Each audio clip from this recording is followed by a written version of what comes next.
नमस्कार, बहुत स्वागत है सभी दर्शकों का। मैं मीरा राजपूत। जो नीतीश कुमार भारत की राजनीति में इस समय वर्तमान में सबसे अहम हिस्सा बने हुए हैं।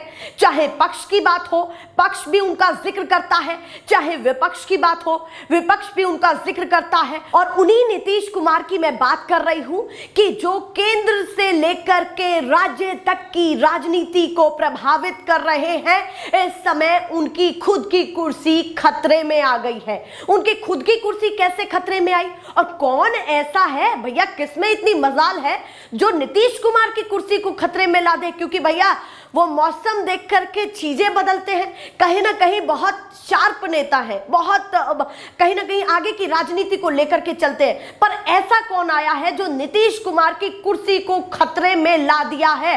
ये 34 साल के वो युवा नेता हैं जिन्होंने नीतीश कुमार की राजनीति को बहुत करीब से देखा है।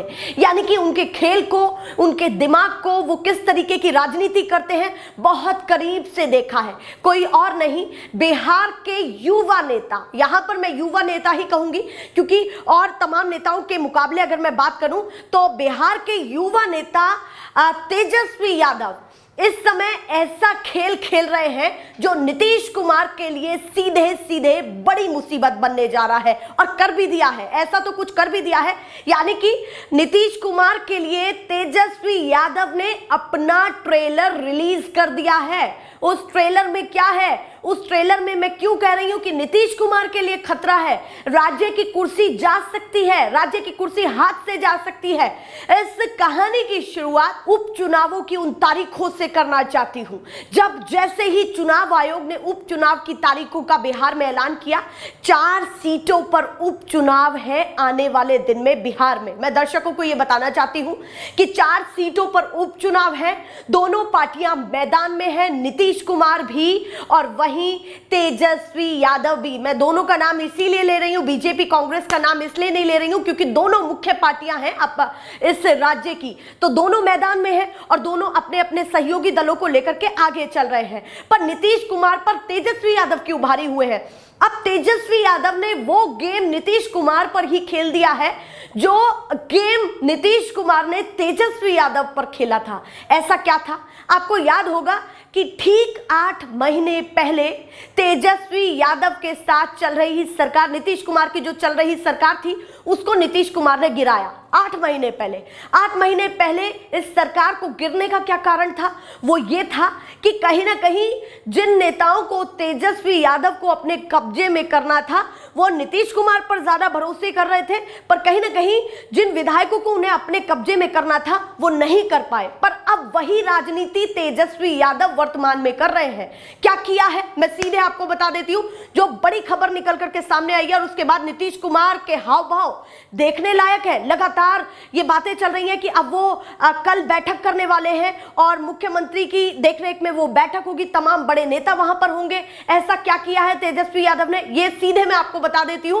तेजस्वी यादव ने अपने पिताजी को आगे रखकर, यहां मैं मेंशन कर रही हूं कि अपने पिताजी को आगे रखकर 2 बड़े नेताओं को बिहार में अपनी पार्टी ज्वाइन कराई है। 2 बड़े नेताओं को। और आप सोचिए कि ये उपचुनाव से ठीक पहले हुआ है, इसका कितना बड़ा प्रभाव जाएगा। वो लोगों को एकजुट कर रहे हैं, बड़े बड़े नेताओं को एकजुट कर रहे हैं जिनका बिहार की राजनीति में बड़ा प्रभाव है। ये आप सोचिए। अब सीधे मैं आ जाती हूं कि नीतीश कुमार ने इस खबर के बाद क्या किया है। ऐसा मैं क्यों कह रही हूं कि नीतीश कुमार का एक्शन देखने के लिए मिला है। नीतीश कुमार ने कल बैठक बुलाई है, आनंद फानंद में बैठक बुलाई है। और वो केवल इसको मद्देनजर रखते हुए नहीं, ये कयास लगाए जा रहे हैं अलग अलग तरीके से। एक खबर और भी है जो दूसरे परत पर है, वो ये है कि नीतीश कुमार शायद बैठक इसलिए बुला रहे हैं क्योंकि 2 बड़े नेताओं के ऐसे बयान निकल करके सामने आए हैं जो कहीं ना कहीं बिहार की राजनीति में एक बड़ा भूचाल ला दिया है।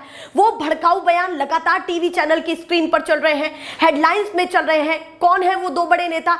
एक है केंद्रीय मंत्री गिरिराज सिंह। तुरंत नाम सुनकर के आप समझ गए होंगे क्योंकि चर्चाओं में बने रहते हैं, लगातार ऐसे कंट्रोवर्शियल बयान वो देते हैं। उसके बाद प्रदीप सिंह जो अररिया के सांसद हैं, स्थानीय सांसद हैं, उन्होंने भी बयान दिया है। तो इन दो बड़े नेताओं ने नीतीश कुमार के लिए ही बड़ी मुसीबत पेश कर दी है। एक तरफ तो तेजस्वी यादव और तमाम बड़े नेताओं को अपनी पार्टी ज्वाइन करा रहे हैं, तो दूसरी तरफ गिरिराज सिंह, प्रदीप सिंह, ऐसे बड़े बड़े नेता ऐसे बयान दे रहे हैं जिससे नीतीश कुमार को बहुत बड़ा नुकसान हो सकता है। मैं सबसे पहले आपको जो गिरिराज सिंह ने क्या कहा है, क्यों वो लगातार ट्रेंड कर रहे हैं पिछले कुछ घंटों से, वो मैं आपको सुनाना चाहती हूँ। गिरिराज सिंह का ये बयान जिस पर अब एफआईआर भी दर्ज हो गई है। अगर ये बदिया, ये घुसपैठिए, ये मुसलमान अगर हमें एक थप्पड़ मारे तो सब जमा होकर के उसे 100 थप्पड़ मारेंगे। ये करेंगे, भाई और बहन दोनों से कह रहा हूं। तो महादेव का कसम मन मन खाओ, हाथ उठा के कहो हर हर महादेव। इसलिए मैं कह रहा हूं कि सब मिलकर के इकट्ठा हो और एक साथ रहोगे तो सुरक्षित रहोगे। बटोगे तो बटोगे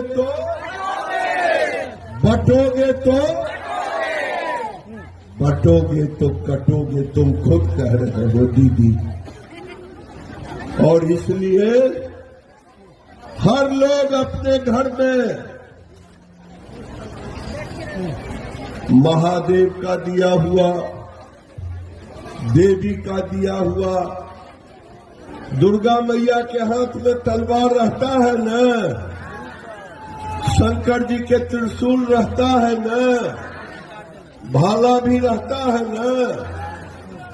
अपने अपने घर में उसकी पूजा करो, और कोई आए दुश्मन तो उससे अपनी रक्षा भी करो।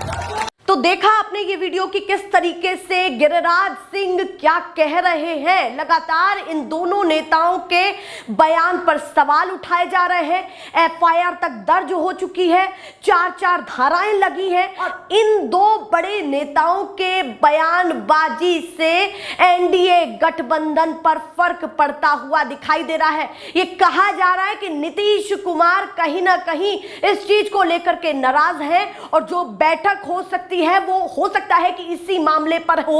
और जिस तरीके से विपक्षी दल का वो सामना कर रहे हैं वो भी चीजें हैं कि निर्दलीय जो कैंडिडेट आरजेडी को ज्वाइन कर रहे हैं वो भी उनके लिए बड़ी मुसीबत हो सकती है। हालांकि जो कैंडिडेट हैं वो पहले राजद से ही रहे हैं, राजद से ही उनके समीकरण पहले के रहे हैं, उसके बाद वो निर्दलीय भी उतरे हैं उनके परिवार से और उसके बाद अब फिर से उन्होंने आरजेडी को ज्वाइन किया है। ये सारी चीजें हैं, पर सबसे खास चीज ये है कि इन सभी बातों के बीच में ये उपचुनाव हल्का फुल्का नहीं है। ये मैं क्यों कह रही हूं, क्योंकि दोनों ही पार्टियों ने, दोनों ही अलायंस ने, चाहे वो कांग्रेस वाला अलायंस हो जिसमें आरजेडी है, चाहे वो बीजेपी वाला अलायंस हो जिसमें नीतीश कुमार है, दोनों ही अलायंस ने जो स्टार प्रचारक की लिस्ट रखी है वो बड़ी मजबूत रखी है। यहां पर आप देखिए कि यहां भी कंपटीशन रखा है, लिस्ट तक भी कंपटीशन रखा गया है कि 40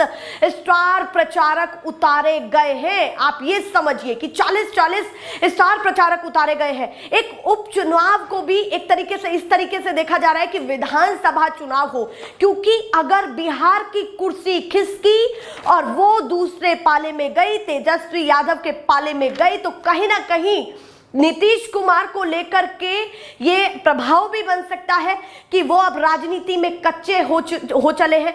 क्योंकि आपको याद होगा कि जब नीतीश कुमार जीते पिछली बार बीजेपी के अलायंस के साथ उनकी सरकार बनी तो उन्होंने ये कहा कि मैं आगे 5 साल बाद हो सकता है कि राजनीतिक में पीछे हो जाऊं, ये बातें निकल करके सामने आई और अब यही हो रहा है।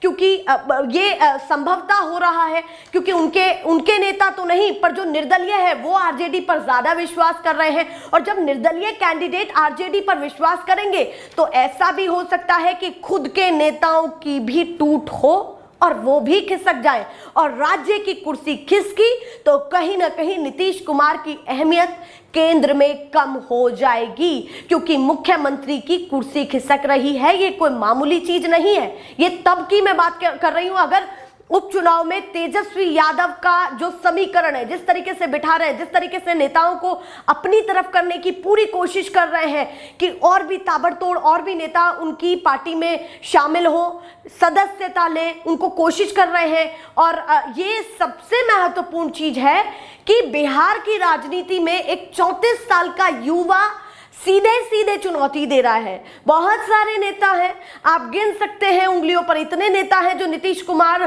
के अनुभव के साथ साथ और भी नेता जो पनपे हैं और मुख्यमंत्री के दावेदार भी हो सकते थे, ये भी चीजें हैं। पर केवल एक नेता लालू यादव के बड़े बेटे तेजस्वी यादव मैदान को संभाले हुए हैं और अपने पिताजी को आगे किए हुए। रणनीति आप समझिए, क्योंकि पता है कि पिताजी या फिर लालू यादव नेताओं को अपनी तरफ करने में बहुत माहिर हैं, उनकी पकड़ बहुत अच्छी है, अनुभव है और कहीं ना कहीं उनके कहने भर से नेता आ जाएंगे। तो ये बड़ी चीज है। नीतीश कुमार के लिए ये बहुत बड़ी मुसीबत हो सकती है।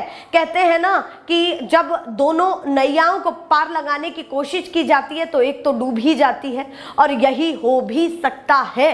ऐसा हो सकता है नीतीश कुमार के साथ, और कहीं ना कहीं तेजस्वी यादव के लिए अभी तक मैं कह रही हूं, आगे मुझे नहीं पता, अभी तक सकारात्मक काफी उनके लिए प्रभाव बना हुआ है। और उसको मद्देनजर रखते हुए रेस्पेक्टिवली कांग्रेस भी उसी पायदान पर दिखाई दे रही है कि अगर आरजेडी अच्छा करेगी तो कांग्रेस के लिए ऑटोमेटिक, क्योंकि अलायंस में है वो, उनके लिए भी बेहतर ही होगा। तो ये कुछ राजनीतिक बिसात फिलहाल बिहार में है और बिहार की राजनीति चरम पर है और नीतीश कुमार भंवर में है। ऐसे ही दिखाते रहेंगे। फिलहाल के लिए नमस्कार।